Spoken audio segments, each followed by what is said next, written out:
Tonight to the program, landmine detonations along the shared border sparked a new round of Thai-Cambodian conflict. Then Southeast Asian diplomats celebrate trade relations at a durian festival in China. And how Pakistan strengthens ties with Thailand and the ASEAN region through Buddhist diplomacy. Sawadika, I'm Nad Bunag and welcome to This Week with Thai PBS World. The ceasefire agreement and talks between Thailand and Cambodia may not have produced a magical resolution as Thailand reported a series of landmine explosions injuring Thai soldiers during the past week. But what can Thailand do from here? The landmine detonations occurred in the long disputed area along the shared border between Thailand and Cambodia over the past month.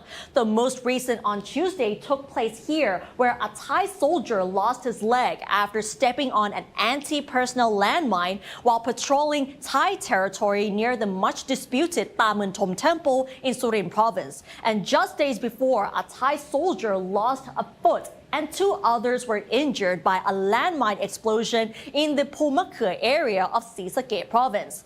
The landmine incidents were first reported in July, and at least 13 soldiers have been injured or maimed by these banned devices. This is why Thailand calls it a violation of the Ottawa Convention, which prohibits the use of anti-personnel landmines, and both countries are actually state parties to this convention. Cambodia has, however, refuted Thailand's accusation that it has violated the Ottawa Convention and that it has not and will not lay new landmines along the border. Meanwhile, Thai authorities have recovered and destroyed over 483 items of dangerous ordnance in 4 provinces along the same border, most of which were found in Surin province. Most of the ordnance was retrieved during the past 2 weeks, most of which were undetonated BM-21 rockets. Other unexploded ordnance recovered and made safe included artillery shells and also mortar rounds. Following the recent landmine detonations, Thailand's Ministry of Foreign Affairs has strongly condemned Cambodia for the use of landmines, stating that such action is a repetition of Cambodia's breach of the ceasefire agreement reached at the GBC meeting in Malaysia, the Ottawa Convention, and international humanitarian law. Keep in mind, though, that the anti-personnel landmines were not discussed during the GBC meeting in Kuala Lumpur last week. Thailand's acting defense minister said the next GBC meeting will follow up on this, including other issues which he claimed Cambodia has not responded to. Foreign Affairs Minister Marit Singyeampong told reporters on Wednesday that he has called Japan's Foreign Affairs Minister, who will chair the meeting of state parties to the Ottawa Convention this December, asking them to use the convention to investigate Cambodia's actions. He also said that he has talked to the foreign ministers of Malaysia and Singapore, asking them to use ASEAN mechanisms to pressure Cambodia to retrieve the anti-personnel landmines.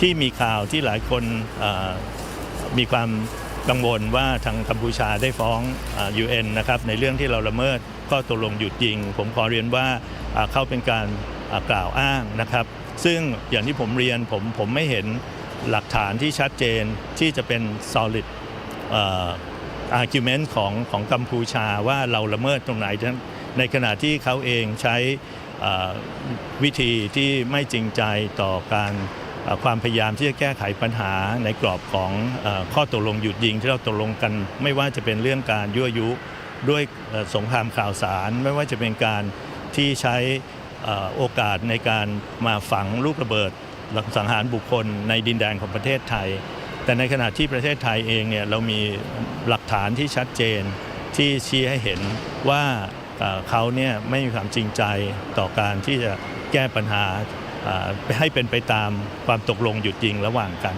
ซึ่งตรงนั้นก็จะต้องผลักดันกันต่อไป While the Thai army has announced that it might take defensive retaliation against Cambodian forces, acting Prime Minister Phumtham Wechayachai explained that they have the right to defend their troops, but noted that everything must be done according to procedures, which is to bring the case to the United Nations.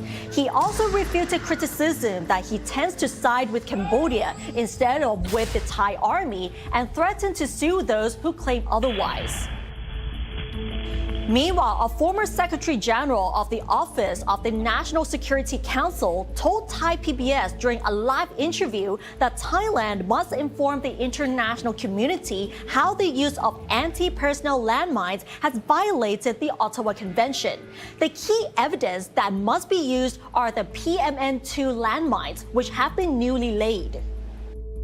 ชัดเจนเลยเพราะว่าไอ้ทุ่นระเบิดที่ใช้ที่เราไปเหยียบปัจจุบันเนี้ยมันเป็นรุ่น PMN2 ซึ่งเป็นของรัสเซียแล้วก็เป็นถือว่าเป็นรุ่นใหม่และจากการเก็บกู้ต่างๆเห็นชัดเจนเลยครับว่ามันเพิ่งมาใช้ประโยชน์ในการที่จะมาขัดขวางฝ่ายเรามันน่าจะสืบเนื่องมาจากการปฏิบัติการสู้รบเพราะฝ่ายกัมพูชาต้องร่นถอยเมื่อร่นถอยปั๊บเนี่ยเขาก็วางเครื่องกีดขวางไม่ให้เราไล่ติดตามและเครื่องกีดขวางนั้นแหละก็คือทุ่นระเบิดฉะนั้นตรงนี้เป็นความชัดเจนขณะเดียวกันเขาเป็นภาคีอนุสัญญาออตตาวาห้ามใช้ทุ่นระเบิดเราก็เป็นแต่ปรากฏว่าเขาก็ไม่เคยปฏิบัติตามไอ้อนุสัญญาครับผม And since the tensions escalated late last month, every day at noon you might have seen a televised address informing citizens of the current situation along the borders, both in Thai and in English. The Ad Hoc Center for the Thailand and Cambodia border tensions was established for this reason. In this special interview, we talked to the spokesperson of this Ad Hoc Center on the importance of its role and why it should not be dissolved, despite having appointed a former beauty queen as the new volunteering spokesperson. What kind of preparation taking place behind the scenes before you addressing the public? So obviously, as I said, I mean, telling the truth is really the key message. As you mentioned, there's lots of misinformation. There's a criticism that Thai side is so slow in terms of addressing the public. What's your thoughts on that? The opposition or the opposing side, they create news out of thin air. What kind of preparation taking place behind the scenes before you addressing the public? So obviously, as I said, I mean, telling the truth is really the key message that we want to pass to the public. And the work that we have to deal with in order to prepare the truth, the truthful news, is evidently, as a result of the meetings of the ad hoc centers that's held regularly. We try to convey that message to the public. That's the truthful message that the first true message we want to convey to the public, telling them that we are here to help them. We are here to try to alleviate the border tension, alleviate the situation that you are faced with, including some of the remedies and measures that we will come up with in order to help with the affected people. As you mentioned, there's lots of misinformation. There's a criticism that Thai side is so slow in terms of addressing the public. What's your thoughts on that? Well, I have to apologize firstly to the general public for being slow. I have to admit that we are slower than the opposition, because obviously on that side, the opposition or the opposing side, they create news out of thin air, out of they create news on any aspect that they want to. They don't have any truth within their news. But on the contrary, outside we have to go through process of screening, monitoring, and assessing all the news that we create and we produce in order to convey that to the public, because we have to be very, very careful. As I mentioned, the key message, the key point for us is to tell the truth, right? So going through all that process takes time. Thailand side is a trustful source, right, of information. I can definitely confirm that, and that's the whole point of her spokesperson team, to be able to disseminate the truthful news. Again, just to reaffirm you on the point that we have to go through quite a lengthy process of trying to verify the news. So we also have other channels besides the press conference that we hold regularly after the ad hoc center meetings. We also have the Facebook page. We also have the trusted sources like the military websites, the Ministry of Foreign Affairs website. Many people are interested about the spokesperson. Can you share a bit about your background and journey to become a spokesperson for ad hoc? Yeah, well, thank you very much for that. But it's a long story, but I like to cut it short because obviously I started my career as a military officer like some 30 years ago, and I started with obviously, you know, my commanders, my superiors kind of wanting me to represent the armed forces on stage, being the master of ceremonies of events, moderators of like some key international military events as well. So I kind of picked up my ability or my skill along the way. And eventually I was picked to be the assistant spokesperson of the Royal Thai Armed Forces headquarters, and I progressed through the ranks, becoming deputy spokesperson, and eventually, just recently now, promoted to become the spokesperson for the Ministry of Defense. Do you think the survival of ad hoc center is crucial in this time of conflict or not? It is quite important because ad hoc center serves as an integrated unit, bringing in all the expertise of the various agencies. You have to say that the ad hoc center was originally formed through the objective or intention of trying to resolve or mitigate the border situation. The ad hoc center still functions as a supporting role to the military in the front line. So you may be able to see that at the moment we actually allow the spokesperson of the military, the armed forces, to be the one who actually leads the dissemination of information should there be any clashes along the border. But the ad hoc centers now takes the reversal role of becoming a supporting agency in supporting the military in the front row. You mentioned numerous provocation from opposition. How ad hoc center deal with that? Well, again, we just bring out the truth. And how do we deal with the provocation? We monitor. We have a team who monitors the provocation acts, the use of words, use of news and information that are fabricated and distorted. That team then assess whether the information is any use or whether we should have any countermeasures to it. If they deem that we should have a countermeasure in terms of like counter information, then they will dig up the truth and give the truth to us to present to the general public. That's how we work. Apart from the border tensions, economic tensions in Thailand are also increasing. Facing economic slowdown and tariff impacts, the Bank of Thailand announced another policy rate cut of 0.25 basis points to 1.5%. Frank Han-Shi joins me now to explain in more detail. So why did the central bank cut the policy rate again? And what is the outlook for the export industry? Hannette, the Bank of Thailand has decided to cut its policy interest rate due to economic slowdown, U.S. tariff impact to SMEs, and structural problems in Thailand. BOT's Monetary Policy Committee has cut the rate by 25 basis points to 1.5% this week, meaning that borrowers can have some relief from loan pressure and more cash flow will be infused into the market.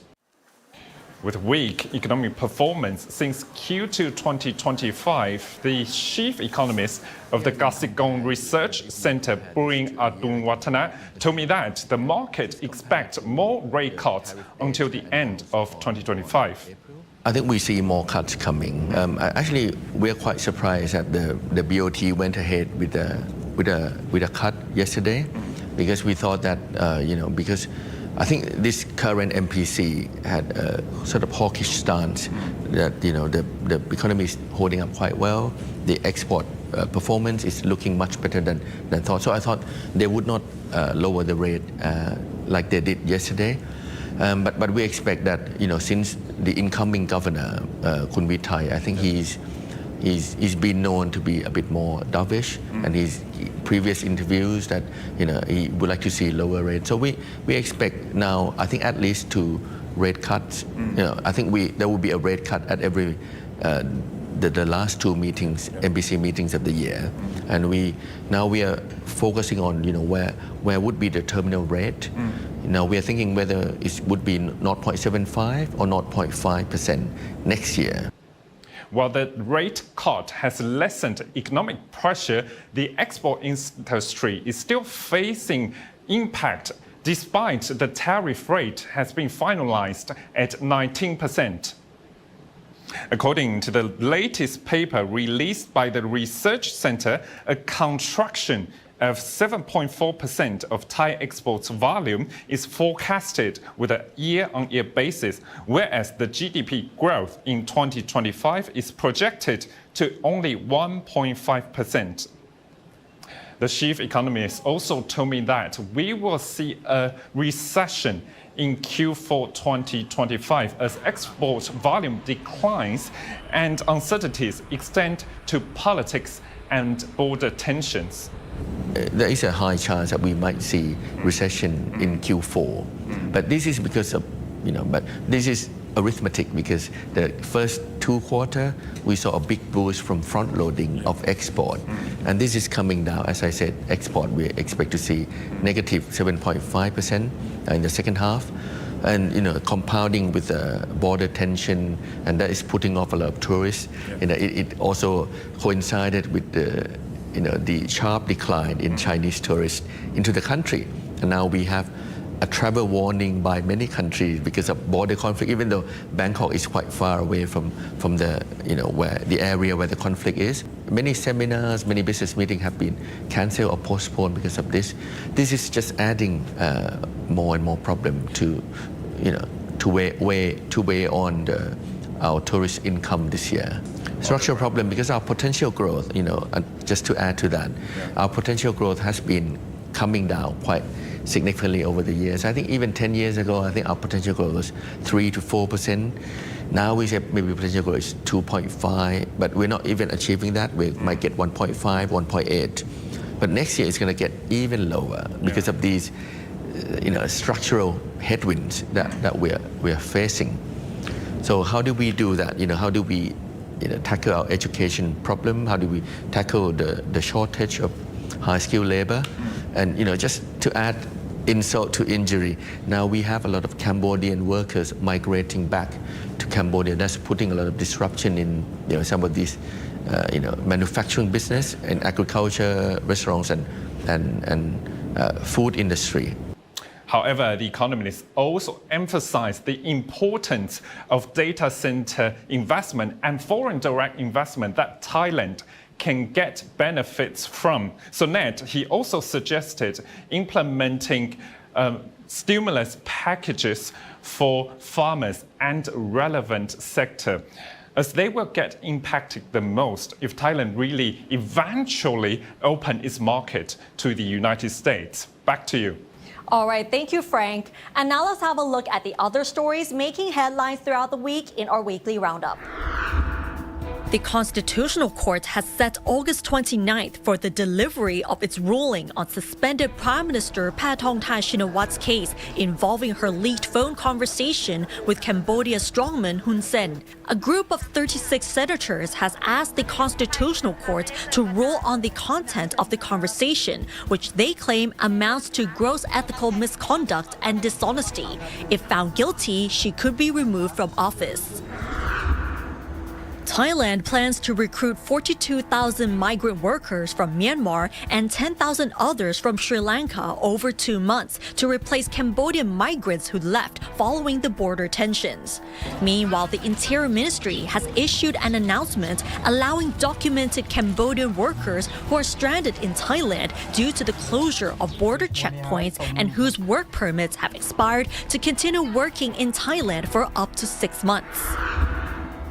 Police are investigating the finances of the Phra Nampu Temple, best known as a temple caring for HIV patients in Lopburi province, after it found possible mismanagement of the temple's donations.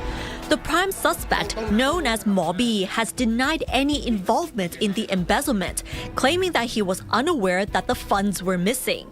After 6 hours of questioning, he says all donations went directly to the temple's abbot. The appeals court has sentenced Chayapon Wipa, better known as Lungpon, to 26 years in prison for the death of his wife's 3-year-old niece. The niece, known as Nong Chompu, disappeared from her house in Mukdahan province in May 2020. 3 days later, her lifeless body was found on a hill several kilometers from her house.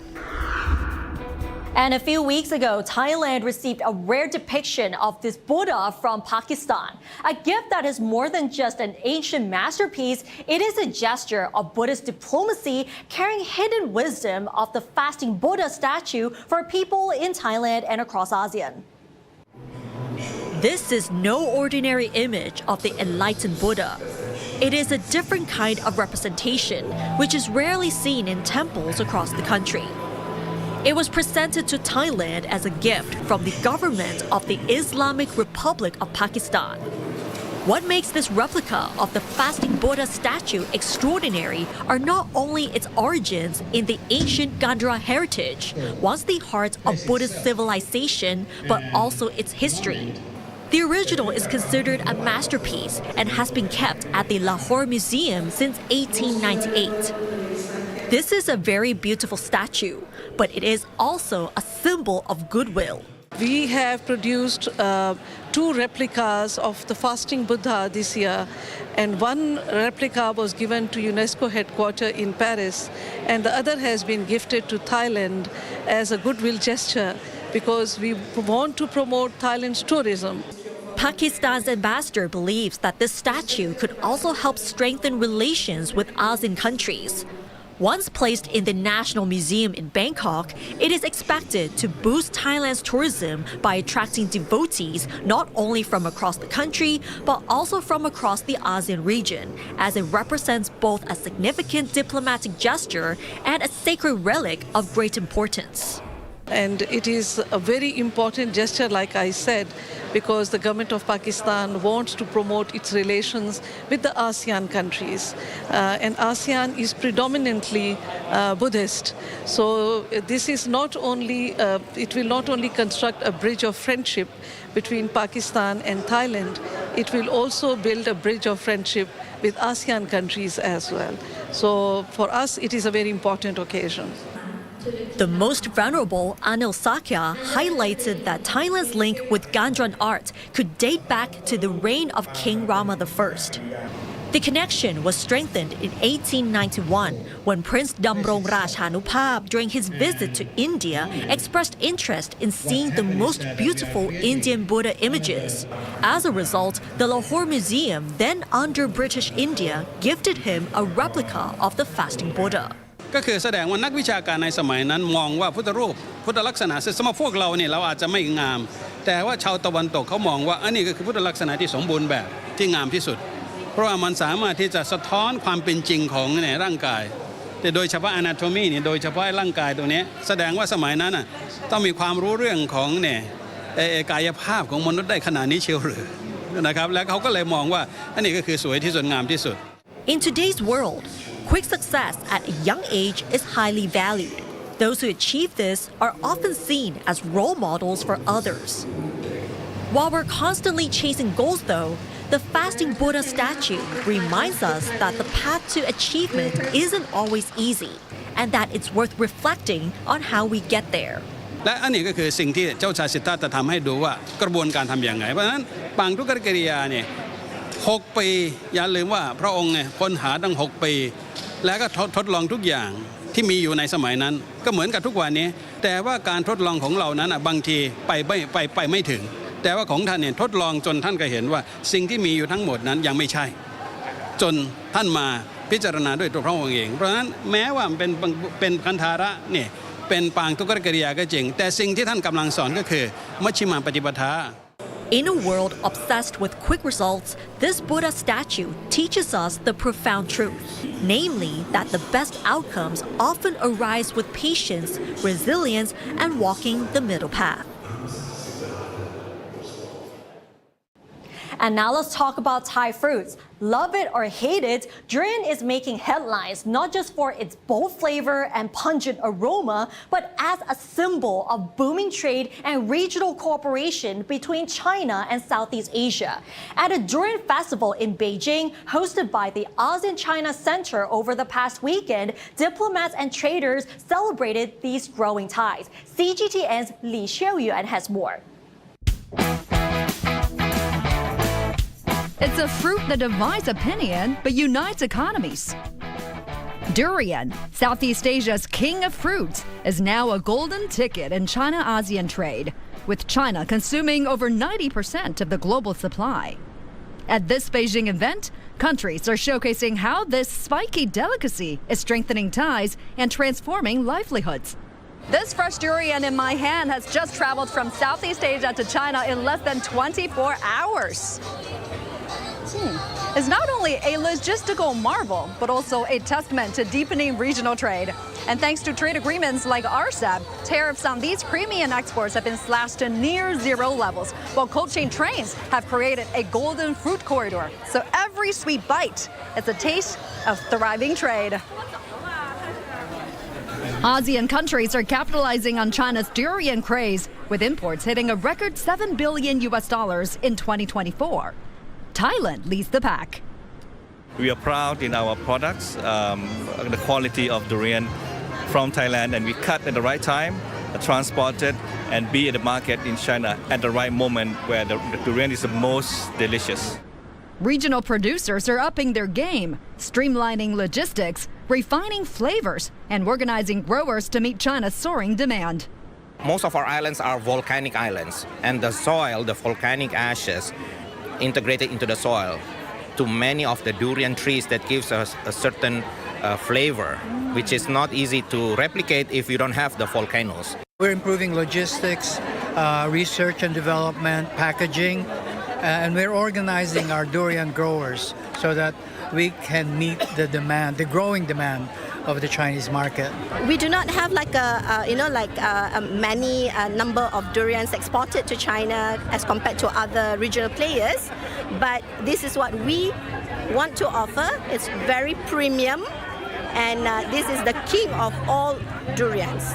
With the China-ASEAN Free Trade Area now in its 15th year, trade barriers are fading and partnerships deepening, from durians to digital economies. We hope by this kind of cooperation, not only the agriculture can be improved in both in China and ASEAN, but also the people-to-people connectivities can be strengthened by this kind of cooperation. What began as a niche import has ripened into $1 billion bond. As durian trade grows, so does the vision of a connected Asia, where cooperation yields rewards as rich as the fruit itself. Li Qiuyuan, CGTN for Thai PBS World, Beijing. All right, and that's all for this edition of This Week with Thai PBS World. Join us every Friday at 10:30 p.m. only on Thai PBS. You can also follow us on social media and our website, thaipbsworld.com, for all the latest stories and analyses about Thailand. Thanks for watching, and we'll see you next week. สวัสดีค่ะ